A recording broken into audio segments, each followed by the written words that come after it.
Počitek doma ali obvezna rekreacija? Navodila, kaj boste lahko počeli, bo moral zdravnik že kmalu jasno zapisati v vaš karton.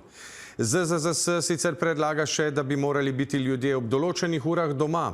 V tujino bi smeli samo izjemoma.